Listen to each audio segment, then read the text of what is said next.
intasbu bis-swit il-ronfon kif tbatti x-xemx sajfija. Insellmulkom u nilqgħukom għall-episodju ieħor mis-sensiela ta' etimoloġija, il-programm fejn nozzu f'niser il-kliem biex nifhmu aħjar l-istorja tiegħu. Fil-programm tal-lum se ninqatgħu ftit mill-art u nitilgħu fis-sema.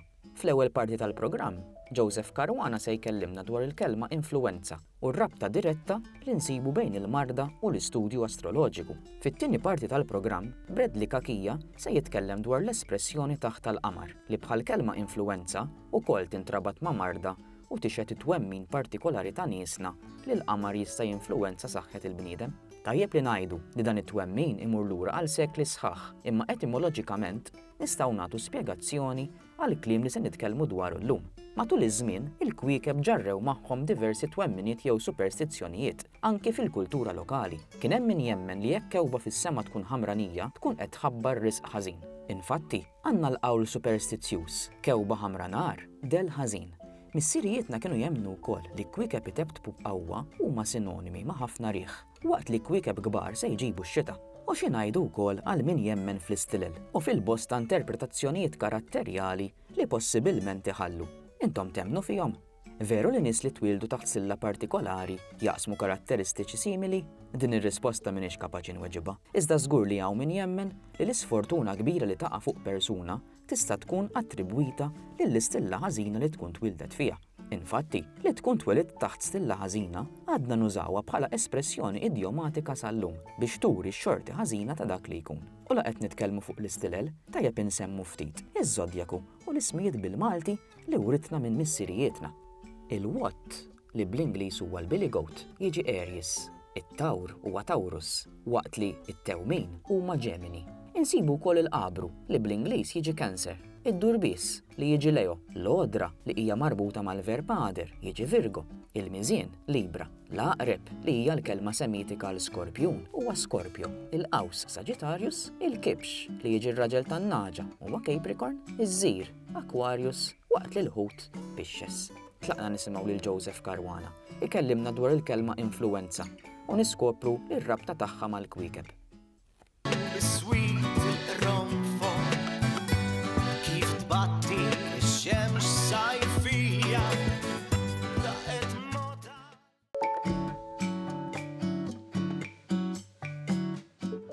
Forsi wieħed jistaqsi kif kelma bħal influenza għandha rabta mal-kwiekeb. Iżda fil-fatt din il-kelma għandha storja interessanti ħafna. L-ewwel nett hija kelma li nsibu f'diversi lingwi oħrajn, bħal huma t-Taljan, influenza, prattikament bħalna, fl-Ispanjol u l-Ingliż, li fih nsibu anke l-forma l-qasira tagħha, jiġifieri flu, l-forma qasira ta' influenza. Però meta ngħidu li xi ħaġa tinfluwenza lil xi ħaġa oħra, ifisser li dik il-ħaġa għandha impatt fuq xi ħaġa oħra. U propju rridu nitilqu billi nistaqsu għalfejn xi ħaġa ta' mart tissejjaħ influwenza. U hawnhekk propju jidħlu l-kwiekeb. Qabel ma l-astronomija saret suġġett ta' xjenza kif nafu llum, kienet għadha marbuta mal-astroloġija. Daw kienu tista' tgħid suġġetti tewmin jew iktar minn hekk, kienu għadhom ma nfatmux minn xulxin. Barra minn hekk kien għadu mhux mifhum kif il-mart jiġi trasmess, ġifieri kif il-mart jittieħed. Ġifieri l-fatt li jeżistu l-mikrobi li huma mikroskopiċi kien għadu mhux magħruf. Għaldaqstant wieħed kellu din l-isfida li jispjega kif il-mart jiġi trasmess. Issa, fi żminijiet medjevali, it-twemmin kien li teżisti rabta bejn dak li jiġri fis-sema ma' dak li jiġri fuq l-art fid-dinja.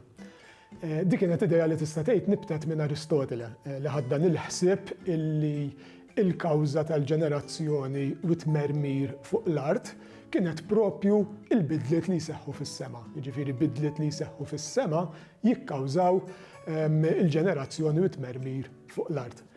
U allura fil-Medjuevu insibu jiżvolġi l-ħsieb li teżisti din il-ħajta biex insejħilha hekk metaforikament, estiża mill-kreatur divin li tibqa' nieżla u tilħaq l-art dak li huwa terrestri, u allura oġġetti li naraw fis-sema kienu parti minn din il-ħajta jew katina. li tilħaq mis-sema, mill-kreatur propju sal-art, sal-dinja.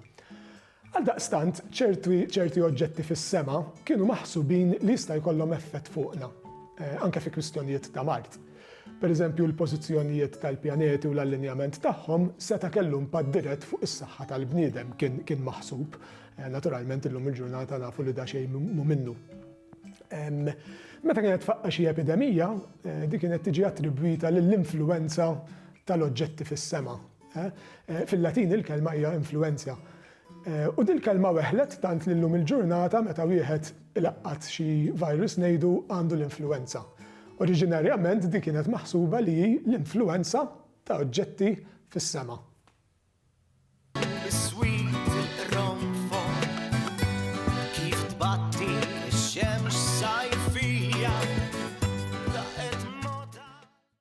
Fit-tieni parti tal-programm se nibqgħu wkoll fis-sema u fuq il-Mart u se nixħtu ħarsitna fuq l-espressjoni taħt tal-qamar. Kemm hi popolari magħkom is-semmija u bliema tifsira jew tifsiriet tużawha u jekk bħali tagħmlu konnotazzjoni mal-Mart għaliex intant jiżeffen il-qamar fin-nofs. Bħalma fl-ewwel rokna semmejna l-ismijiet bil-Malti għal kostellazzjonijiet biex xieraq ukoll insemmu l-ismijiet bil-Malti tal-fażijiet lunari li jiddeskrivu d-dera tal-qamar matul il-moviment tiegħu. Il-qmura differenti li naraw l-aktar matul il-lejl jirrappreżentaw il-parti tal-qamar imdawla mix-xemx. Nibdew bil-qamar ġdid. F'din il-fażi tiegħu, id-dawl ikun jidher biss fuq in-naħa tal-lemin tal-emisfera tat-tramuntana. Fid-diskors informali, inħobbu nxebbħuh ma' banana għax għandu l-forma tagħha. Wara nsibu l-qamar li nirreferu għalih bħala qamar kwart jew l-ewwel kwart u fih nofs il-qamar ikun imdawwal. Imbagħad insibu l-qamar musqaq li jkollu 3 kwarti tiegħu mimli. Imbagħad meta l-qamar ikun sħiħ u jieħu l-forma tonda l-kollox, qamar kwinta jew qamar mimli. Wara dawn l-4 qmura li semmejna, imbagħad insibu 4 fażijiet oħra tal-qamar li fihom jibda jsir iżgħar u jitlef mid-daqs tiegħu. L-ewwel insibu l-qamar muqsar li huwa dak il-qamar li jibda jiċkien iżda xorta waħda bi3 kwarti tiegħu mimli. Imbagħad insibu dak il-qamar li nirreferu għalih bħala l-aħħar kwart jew kwart ta' qamar. Bħala dera jiġbaħ lill-qamar li rreferejna għalih bħala l-ewwel kwart għax ikun nofsu mdawwal imma d-dawl tiegħu jidher min-naħa xellugija tal-emisfera tat-tramuntana. Simili bħal qamar ġdid, insibu l-qamar xieħ li tintuża meta l-qamar ikun fadallu biss felli rqajjaq. Interessanti hawn it-tixbija max-xieħ għax bħalma xwejjeħ ikun donnu wasal lejn l-aħħar ta' ħajtu, hekk ukoll dan il-qamar ikun wasal lejn l-aħħar tal-fażi tiegħu. Fl-aħħar u mhux l-inqas, insibu l-qamar mitluf li kif jimplika wkoll ismu, dan il-qamar ma jidirx mid-dinja għal perjodu ta' 3 iljieli. Issa li ħadna ftit informazzjoni dwar il-fażijiet lunari tal-qamar, nistedinkom tisimgħu lil Bradley Kakija ikellimna dwar l-espressjoni taħt tal-qamar, waqt li nittama li ħadd minnkom ma jismagħha tingħad fuqu.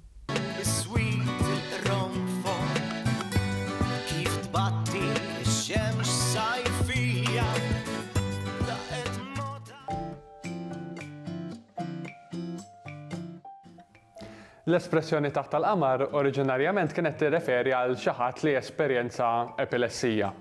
Issa dan it-twemmin imur lura sekli sħaħ għal żmien meta ħafna kienu konvinti li l-qamar ma jinfluwenzax biss il-marej, jiġifieri t-tides, il-pjanti u l-annimali ma wkoll is-saħħa umana. Sal-lum għad hemm min jemmen li l-qamar jaffettwa d-deni, it-tqala u diversi kundizzjonijiet fiżiċi u mentali oħrajn. Ir-rabta bejn il-qamar u l-epilessija tmur lura saħansitra żmien il-Griegi l-qodma ngħidu aħna Aristotli kien jemmen li jekk wieħed ikollu volum għoli ta' ilma f'moħħu dik il-persuna jiżjed suscettibbli għal fażijiet tal-qamar, propju bħalma hu l-każ bil-marej. Issa din l-idea kienet mifruxa sew u rawmet it-twemmin li l-epilessija u l-kundizzjonijiet mentali jiggravaw skont iċ-ċiklu tal-qamar. Il-kelma lunatic fl-Ingliż li ġejja mill-Latin lunaticus tirrifletti dan it-twemmin għaliex torbot il-ġen mal-qamar, luna. Ġifieri mhux tab xejn illum għadek tisma' lil min jgħid mela taħt tal-qamar u jorbot magħha it-tifsira tal-ġen. Sa matul l-istorja diversi kulturi attribwew l-imġiba erratika u l-bdil fil-burdata lill-qamar kwinta. Primarjament għaliex kien hemm din l-idea li l-qamar kwinta ġala darba jdawwal il-lejl li suppost u mudlam qed jisfida n-natura. Sa daw kienu jemnu wkoll li jekk raġel u mara jkollhom x'jaqsmu ma' xulxin meta l-qamar ikun kwinta u l-mara tinqabad ilha hemm ċans kbir li t-tarbija tkun bagħti minn attakki ta' epilessija. Xhieda ta' dan it-twemmin huwa l-qawl dak li ġib fil-qamar fl-ebda kwart ma jkollu sabar. F'Għawdex, jekk il-qamar ikun idawwal, ma kinux jonxru l-ħriqi għaliex kienu jemmnu li t-tfal kienu jistgħu jsofru minn din l-istess mar tal-qamar. Iktar madda żmien, l-espressjoni taħt tal-qamar iktar evolvit, għalkemm ma ta' xi Maltin li għadhom jorbtu magħha l-konnotazzjoni ta' instabilità mentali. Il-frażi b'mod ġenerali issa ħadet xejra iżjed figurattiva u llum tintuża aktar biex tiddeskrivi lil xi ħadd li ta' spiss ibiddel fehmtu jew xi ħadd li fil-liġi pruħu mod u fil-limot ieħor. Idjomi oħrajn li involvu l-qamar inkludu jgħix fil-qamar, nurik il-qamar fil-bir, darba f'100 qamar, ibatib tal-qamar u miet fl-istess qamar li twieled fih.